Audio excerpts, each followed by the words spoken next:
What's going on, guys? Hope you're all doing well. Now for today's video, I wanted to talk about Jurassic Park Survival and how the new video game could actually tie in to the Michael Crichton novel in a really cool way. So for those of you who don't know it just yet, the new Jurassic Park video game is set one day after the events of the 1993 movie, and we learn that the Velociraptor that Lex and Tim locked in the freezer for the movie has somehow escaped. This raptor isn't the only one that is on the island though, because we later see a whole pack of raptors running around in concept art. Now, these velociraptors are included in some pretty gnarly scenes in the book, but there's one specific moment where they come across a little dinosaur that we saw in a scene in the first movie, and it's not really ever revealed exactly what happened to that little guy.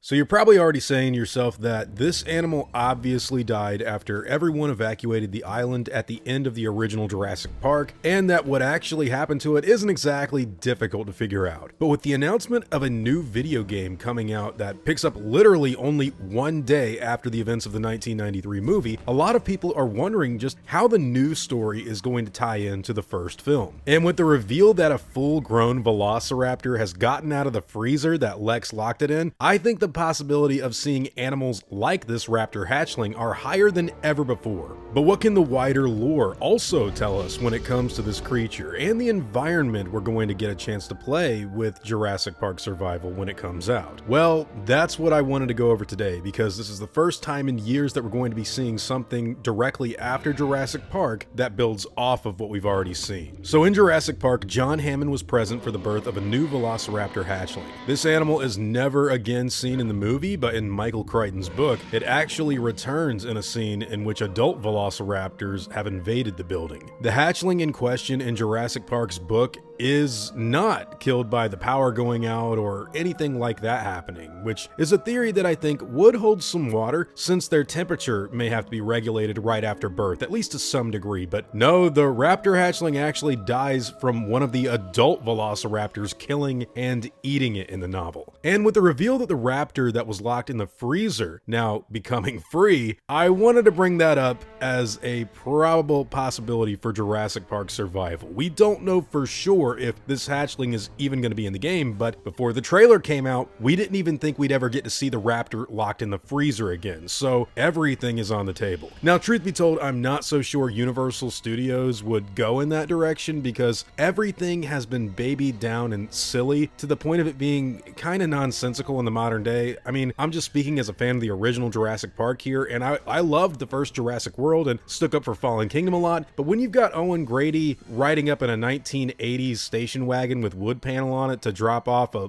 little raptor to see blue at the end, that's very weird. And look, I'll just say this: if this Jurassic Park Survival game is anything like The Lost World or Jurassic Park 3, you would have no problem with an adult raptor eating a smaller one, just like what's in Michael Crichton's novel. And you know what? Since Jurassic Park Survival is going back to day one at Jurassic Park, maybe this is what killed the hatchling. But then again, we have to acknowledge that it's not the only hatchling for a velociraptor in the park, because Alan Grant discovers a nest of hatched raptor eggs when he's trying to get back to the visitor center in the movie. Now, these velociraptor tracks are directly shown in a shot that mimics the two-toed feet that Robert Muldoon and Ellie Sattler see in Jurassic Park after the big ones get out. So these are most definitely little raptors. But hold on to your butts, because by the 1994 cleanup that InGen posted about in the wider lore, all smaller velociraptors were found dead on the island just 1 year later. Still, that raises another question, because if they were able to discover their carcasses, that means that the other dinosaurs probably weren't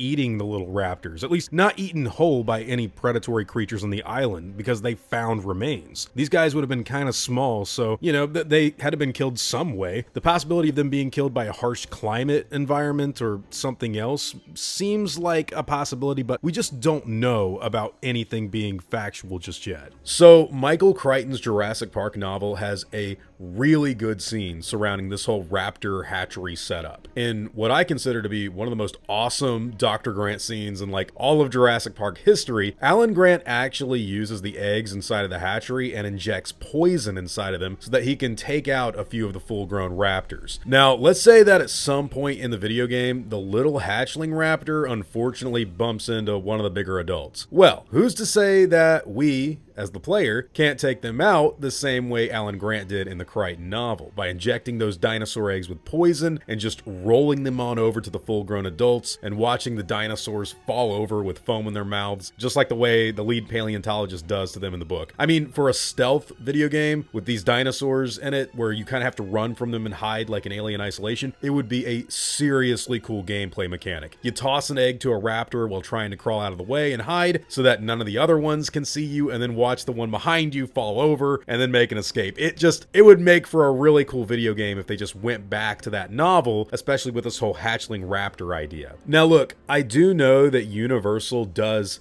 have the ability to do something like this with the whole injecting the eggs and poison thing, or even killing the baby raptor, or having the full-grown raptors get destroyed through eating the eggs. I know Jurassic World Rebirth isn't universally loved, but it does move the series away from some of the more silly ideas from Jurassic World Dominion, and at least it's more in that territory of older Jurassic Park ideas. I can totally see something like this with the raptor eggs happening in that movie, so I do think that this would be a good idea for Jurassic Park Survival to tackle. And I also think that it could give us a clue as to what happened to both the hatchling raptor in the movie as well as the full-grown animals we see in Jurassic Park Survival, because we don't really hear too much about them in the wider lore at all. I know that an alternate theory could easily be that the young raptors in the wild just grew up in Jurassic Park and then they ended up getting eaten by the T-Rex or something, and their young, the ones in the wild, hatched, were the ones that were found in the infamous cleanup from 1994. But I don't really know if everyone is clued in on all of that lore, or even if the team at Saber knows about it just yet. All in all, when it comes to this little specific velociraptor hatchling from the beginning of Jurassic Park, there very well could be a scene where Miyajashi runs into the hatchery and sees the little raptor either dead or still alive. I doubt the power being shut off is what would have killed it, since they were able to reboot the system quickly in Jurassic Park, but it could also have starved to death or maybe been attacked by the last full-grown adult raptor on the island if it ever got in there. Either way, there are more little raptors out there, and a big one walking around now, that it's out of the freezer, is complicated to say the least. So the hatchling's fate seems to be tied to whether or not it will be explored in the new video game.